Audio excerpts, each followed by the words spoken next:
Assalamualaikum warahmatullahi wabarakatuh. Halo semuanya, perkenalkan nih, namaku Balkis Anindya Zanumba, mahasiswa UIN Sunan Ampel Surabaya, program studi Bimbingan Konseling Islam dengan NIM 040203210442. Di sini aku akan menjelaskan atau mempresentasikan tentang bab 1 yang berjudul Pengaruh Play Terapi terhadap peningkatan prestasi anak adik-adik.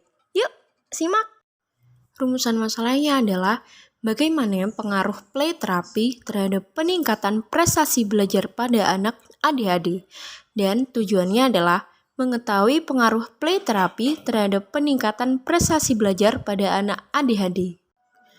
Data yang terkait dengan variabel terikatnya adalah berdasarkan data dari Berkeley tahun 1990 menunjukkan bahwa kira-kira 40% prestasi akademik anak-anak adik-adik yang rendah, sehingga mereka ditempatkan dalam program pendidikan khusus termasuk dengan anak-anak berkesulitan belajar dan anak-anak dengan gangguan perilaku.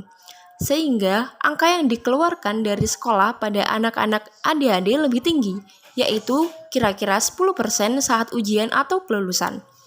Hal ini sejalan dengan pendapat dari Weiss dan Heckman tahun 1993 yang menyatakan bahwa hanya 20% remaja dari anak-anak penderita ADHD yang bisa melanjutkan pendidikan ke jenjang yang lebih tinggi. Definisi variabel terikat. Menurut Jamarah tahun 1994, prestasi merupakan hasil dari suatu kegiatan yang telah dicapai yakni belajar. Dan prestasi belajar menurut Jamarah adalah hasil yang diperoleh berupa kesan-kesan yang mengakibatkan perubahan dalam diri individu sebagai hasil dari aktivitas dalam belajar. Hal ini senada dengan pendapat Indrawati tahun 2013 menyatakan bahwa prestasi belajar adalah suatu hasil dari tindakan mengadakan penilaian yang dinyatakan dengan angka atau lambang-lambang, di mana semua itu mengenai kemajuan atau hasil belajar siswa selama masa tertentu. Sedangkan menurut Purwanto dalam jurnalnya Gulam Hamdu dan Lisa tahun 2011 memberikan pengertian bahwa prestasi belajar yaitu hasil yang dicapai oleh seseorang dalam usaha belajar sebagaimana yang dinyatakan dalam raport. Penyebab prestasi belajar. Menurut Ahmadi tahun 2004, faktor-faktor atau penyebab-penyebab yang mempengaruhi prestasi belajar yaitu yang pertama, faktor internal, yaitu faktor yang timbul dari dalam diri siswa itu sendiri. Sifatnya 1. Psikologi, seperti kecerdasan, kemauan, bakat, minat, sikap, dan perhatian. Yang kedua adalah faktor eksternal, seperti kondisi yang lelah, cacat badan, kurang pendengaran, gangguan penglihatan, dan yang lain. Yang kedua adalah faktor eksternal, yaitu faktor yang timbul dari luar diri siswa. Di antaranya yaitu yang pertama adalah lingkungan sekolah yang meliputi interaksi guru dan murid, cara penyajian bahan pelajaran, kurikulum, kondisi gedung, waktu sekolah, pelaksanaan disiplin, metode mengajar, dan tugas pokok. Yang kedua adalah lingkungan keluarga yang meliputi cara mendidik anak, suasana keluarga, pengertian keluarga, kondisi sosial ekonomi, dan latar belakang kebudayaan. Dan yang terakhir adalah lingkungan masyarakat yang meliputi media massa, teman bergaul, kegiatan lain, dan cara hidup di lingkungannya. Dampak yang ditimbulkan dari prestasi belajar anak-anak, baik penderita ADHD maupun yang normal yaitu 1. Lebih disayang oleh orang tua karena membanggakan orang tua. 2. Membanggakan guru-gurunya di sekolah. 3. Merasa bangga terhadap diri sendiri karena telah mencapai titik tertinggi dari keinginan dirinya sendiri, orang tua, dan gurunya. Yang keempat adalah bertambahnya semangat dalam belajar karena akan merasa tidak puas dalam mencari tahu sesuatu. Dan yang terakhir adalah keinginan anak tersebut digabulkan oleh orang tuanya. Anak-anak ADHD akan mengalami keterbatasan dalam berkonsentrasi sehingga membuat anak-anak ADHD akan kesulitan mendapatkan pelajaran dan informasi saat di sekolah. Kondisi ini akan berdampak pada ketidakstabilan prestasi akademik mereka karena konsentrasi mereka mudah terganggu dengan hal-hal yang dianggapnya menarik.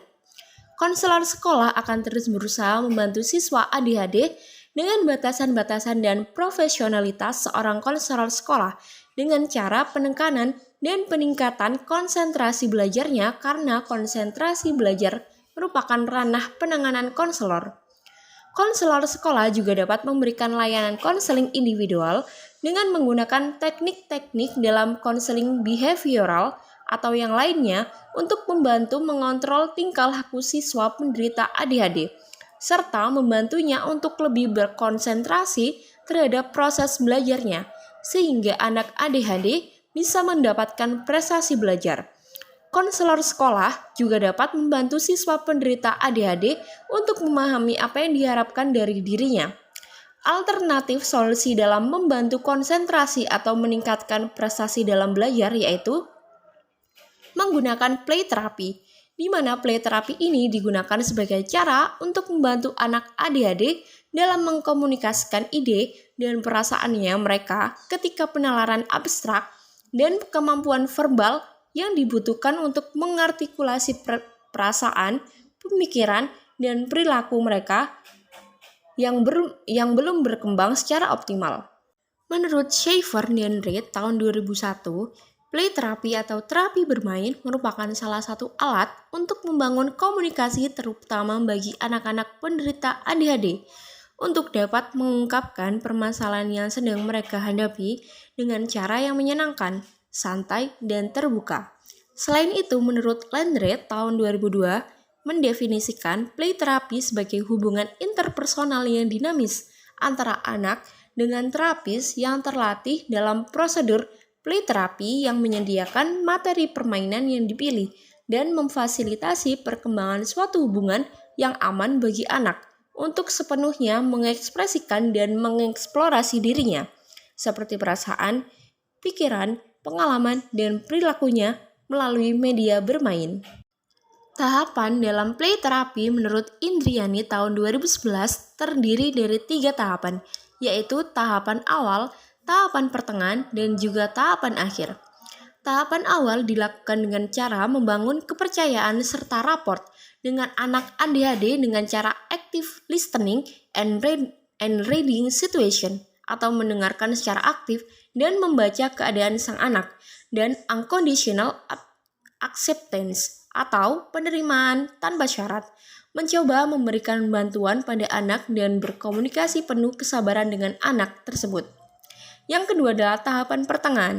Pada tahapan ini, terapi telah dimulai dengan cara memberikan informasi kepada sang anak mengenai tujuan dari terapi bermain yang akan diberikan. Dan tahapan yang terakhir adalah tahapan yang dilakukan oleh konselor dengan memberikan kesempatan kepada sang anak untuk menyimpulkan apa yang dia dapatkan dari permainan yang dia lakukan. Prinsip-prinsip dalam terapi bermain sebagaimana dijelaskan oleh Exlin dalam Christiana tahun 2008 adalah yang pertama adalah terapis harus menciptakan suasana yang hangat, hubungan yang bersahabat dengan anak. Yang kedua adalah terapis menerima anak sebagaimana adanya. Yang ketiga adalah terapis harus mengembangkan perasaan permisif dalam hubungan anak. Yang keempat adalah terapis harus waspada terhadap perasaan anak yang diekspresikan dan direfleksikan kembali dalam bentuk tingkah laku. Yang kelima adalah terapis diharapkan menghargai kemampuan anak dalam memecahkan masalahnya sendiri jika diberi kesempatan untuk melakukannya. Yang keenam adalah terapis tidak diperkenankan langsung menegur perbuatan anak atau mengintervensi nilai. Yang ketujuh adalah terapis jangan cepat-cepat melakukan terapi. Dan yang terakhir adalah terapis hanya mengembangkan keterbatasan-keterbatasan yang diperlukan dalam menarik anak untuk terapi dan pada kenyataannya akan membuat anak sadar akan tanggung jawabnya dalam hubungan terapis.